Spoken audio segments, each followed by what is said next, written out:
Assalamualaikum warahmatullahi wabarakatuh. Alhamdulillahirrahmanirrahim. Wassalatu wassalamu ala asyrafil mursalin wa ala alihi washabihi ajmain. Bapak-bapak, ibu-ibu, saudaraku yang dimuliakan Allah, yang saya hormati, saya cintai. Jadi saya pembicara terakhir sebelum nanti ada doa dan kalimat ikhtitam dari Kiai Rasyid Syafi'i, Abdul Rasyid Syafi'i. Di sini saya diberi waktu 25 menit, tetapi saya sudah kehabisan bahan. Ya. Jadi sudah diambil oleh pembicara-pembicara sebelumnya. Apalagi tadi Tengku Zulkarnain sudah sangat tegas, walaupun juga dengan santai sendaguro, ya. Karena itu saya akan menyampaikan maksimal 15 menit, maksimal. Ya. Sering orang mengatakan pilkada DKI itu serasa pilpres, bahkan mungkin lebih menegangkan. Bahkan mungkin lebih serius. Dan ini sesuatu yang mudah difahami. Ya. Saudaraku, DKI ini penduduk muslimnya 85%. Ya. Kemudian semua yang ada di Indonesia terwakili di ibu kota kita ini. Ini adalah miniaturnya Indonesia. Nah, orang yang punya ambisi untuk menaklukkan Indonesia dengan segala macam cara, memang pertaruhannya adalah pilkada DKI yang tinggal beberapa minggu lagi. Saudara, saya belum pernah merasakan keadaan negeri kita sebahaya seperti yang kita alami sekarang ini. Saya 1 tahun sudah lahir sebelum proklamasi. Saya dididik di keluarga sederhana, berpendidikan. Saya menyerap katakanlah ilmu agama secukupnya. Saya pernah ke Al-Azhar setahun untuk mendalami lagi agama Islam. Saya melihat keadaan dunia ini, saya kira sudah menjadi global trotter, ya. Artinya alhamdulillah diberi kesempatan Allah untuk mengunjungi berbagai negara, utara, selatan, timur, barat. Nah, saya melihat Indonesia sekarang ini itu paling kritis keadaannya. Mengapa?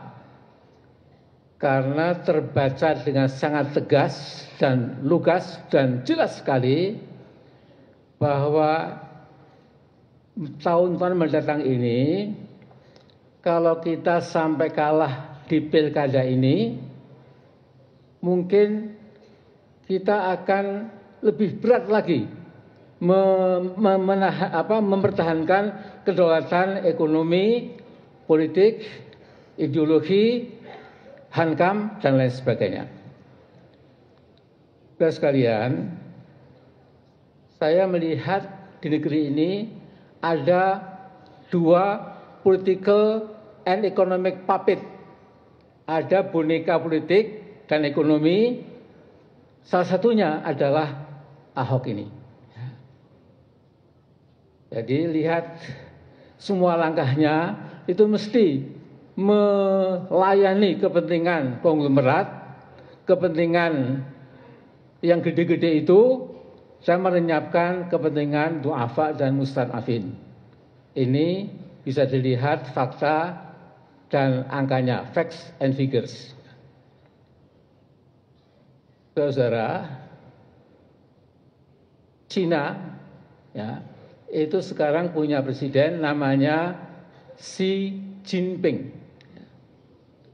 Presiden Jinping ini dalam white papers tahun 2014 mengatakan bahwa yang dinamakan Chinese Nation itu adalah seluruh orang-orang Cina yang ada di mainland, yang ada di Taiwan, dan juga yang ada di diaspora mereka, di Asia Tenggara, Kanada, Australia, dan sebagainya. Nah, yang penting adalah kalau terjadi sesuatu yang dianggap merugikan hak-hak Cina overseas itu, apakah itu di Filipina, Malaysia, atau Indonesia, maka pemerintah Beijing itu punya kewajiban untuk membela mereka. Jadi mengapa si pekok Ahok itu ya berani sekali ya, karena di belakang dia ada apa? Ada bukan Dajjal, tapi ada apa? Yang dilakukan oleh Nabi Dawud itu ya, ada apa? Orang yang besar, Jalut ya. Jadi ada Jalut ekonomi ya, yang memang sesungguhnya sudah punya rancangan sistematik untuk mengambil alih kedaulatan ekonomi negara kita cintai ini. Saudara, saya terus terang dulu kaget ya, ketika Jokowi nyapres, dia bicara tol laut. Ini Jokowi ini sarjana kehutanan UGM ya, ahli dalam perkayuan, permebelan ya. Tiba-tiba ngomong tentang maritime apa access poros maritim. Ya. Tol laut ini ternyata dalam kenyataannya akan disubordinasikan dengan tol laut global dari Laut Kuning, Laut Cina Timur, Laut Cina Selatan, sampai ke Selat Malaka, Selat Sunda, sampai ke Lautan Hindia, bahkan sampai ke Babel Mandeb dan Afrika.